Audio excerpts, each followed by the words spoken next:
এই যে অবশেষে পৌঁছে গেলাম আমরা বাগরাটিতে।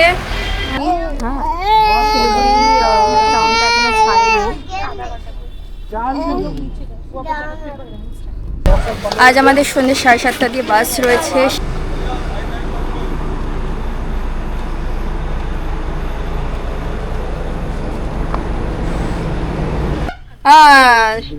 বড় যাত্রী বাসের। দেখো আমার মেয়ে ক্যামেরা অন করে দিয়েছে। শিলিগুড়ি রেলওয়ে ওয়েটিং রুম দিয়ে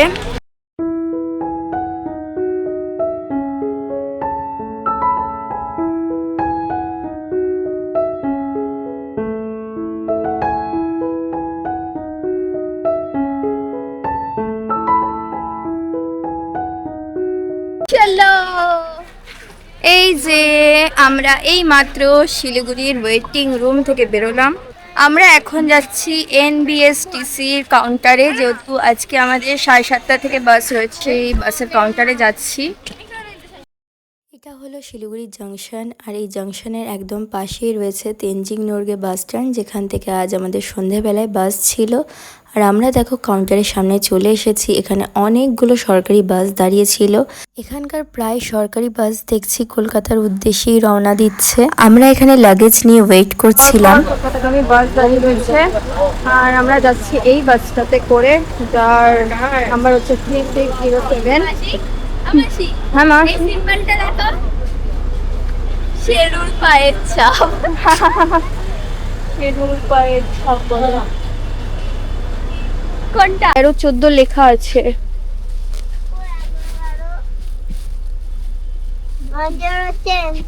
এই তো এখানে আছে। হ্যাঁ ওই জায়গাটা 12 আর এইদিকে হচ্ছে 13-14। বসে পড়ো। ব্যাগগুলো এই যে উপরে লেখা রয়েছে।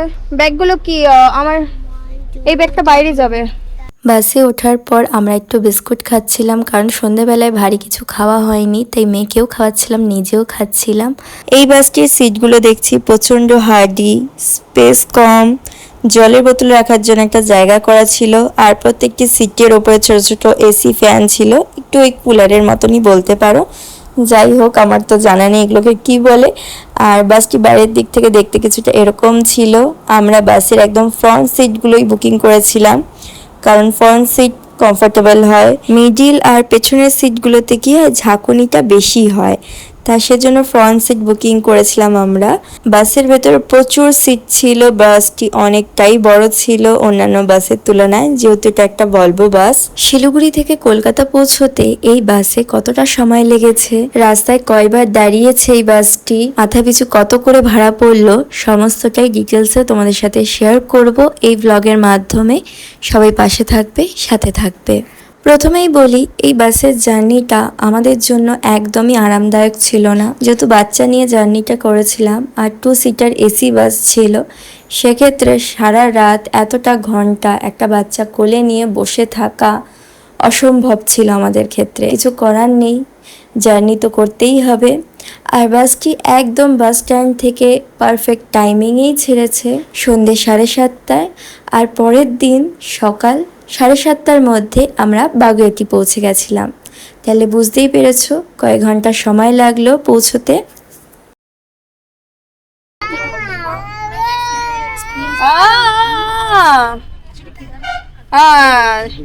বড় যাত্রী বাসের। হ্যাঁ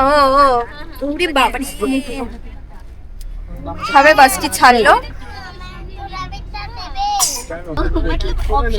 বাসে উঠে ঐত্রীর অবস্থা দেখো। কি হলো কি হলো, ঘুরে গেলে কেন? গাড়ি যাচ্ছে না, যাচ্ছে না, গাড়ি গাড়ি গাড়ি যাচ্ছে না। আচ্ছা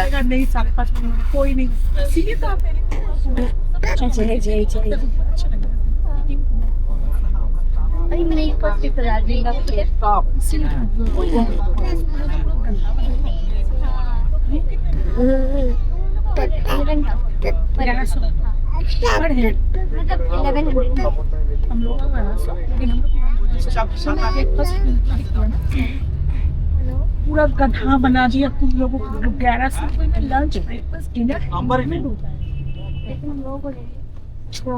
ওয়ান্ডারফুল।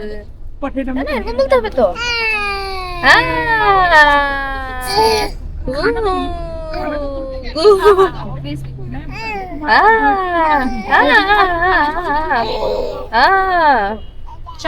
বাসে উঠে একদম ফুললি এনার্জি।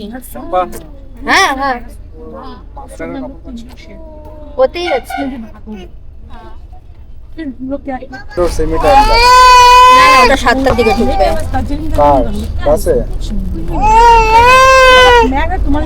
ট্রেনে উঠে যাবে না, আপনি 4টের সময় উঠেছেন, 4:42 আর ও ভোর 4টের সময় নামিয়ে দেবে আপনাকে।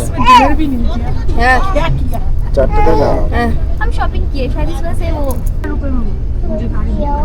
কি হচ্ছে?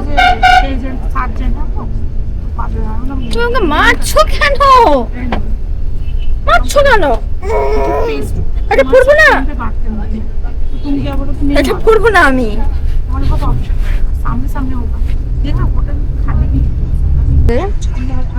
ধমক দিলাম, তারপরে গিয়ে বসলো। আমরা শিলিগুড়ির মধ্যেই রয়েছি। শিলিগুড়ির বাস স্ট্যান্ড থেকে একদম ডট টাইমেই ছেড়েছে, 7:35-এ। তা চলো দেখা যাক কতক্ষণে কলকাতায় পৌঁছায়। রাত তখন 9:30 বা 10টা মতন বাজে। দিনাজপুরের একটা রেস্টুরেন্টের সামনে এসে দাঁড়ালো ডিনারের জন্য। তা আমরা কেউই রাত্রির বেলায় কিছুই খাইনি, কারণ শরীরটা খুবই খারাপ লাগছিল আমাদের। এসে দাঁড়িয়েছে,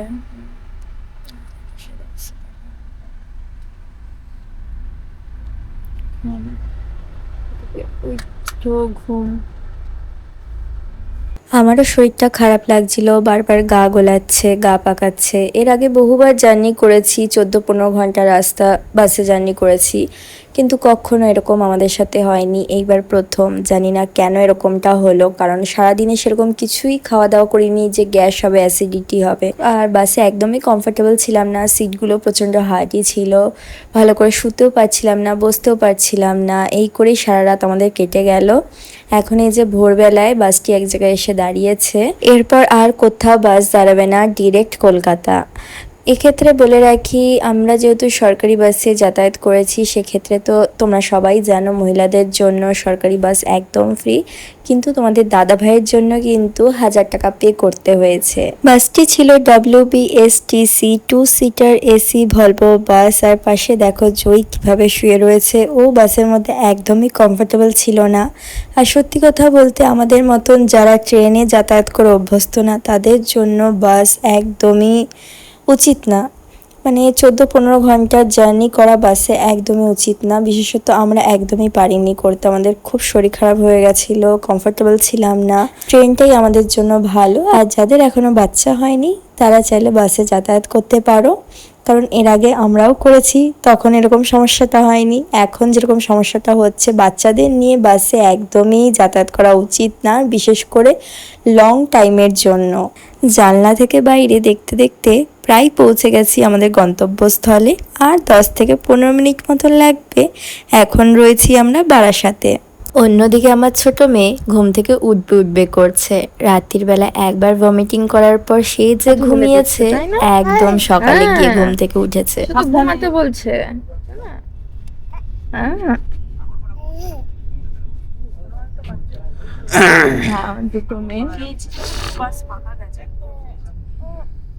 ছোট্ট হৈত্রী রাতভর খুবই ভালোভাবে ঘুমিয়েছে, ওর কোনো রকম অসুবিধা হয়নি। ও তো দিব্যি একদম হাসছে, খেলছে, বেশ ফুর্তিতেই রয়েছে। কিন্তু সমস্যা তো আমাদের হয়েছিল, আমাদের যে কতটা কষ্ট করতে হয়েছে সেটা আমরাই জানি। আমাদের মতন এরকম ভুল তোমরাও কখনো করো না।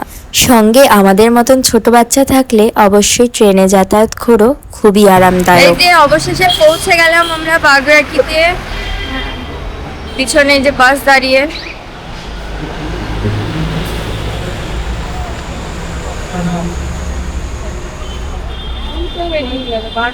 এখান থেকে এখন আমরা রিক্সা করব ডিরেক্ট বাড়ি, আর কোথাও দাঁড়াদাঁড়ি সিন নেই। আমরা একদম পারফেক্ট টাইমেই বাস থেকে নেমেছি। এই 12 ঘন্টার জার্নিতে মাত্র 2 জায়গায় বাসটি দাঁড়িয়েছিল, একটা দিনাজপুর, আরেকটা জানি না ভোরবেলায় কোথায় যে এসে দাঁড়ালো। তা চলো আজকের ব্লগটা এখানেই শেষ করছি, দেখা হচ্ছে খুবই শীঘ্রই। সবাই ভালো থাকবেন, সুস্থ থাকবেন।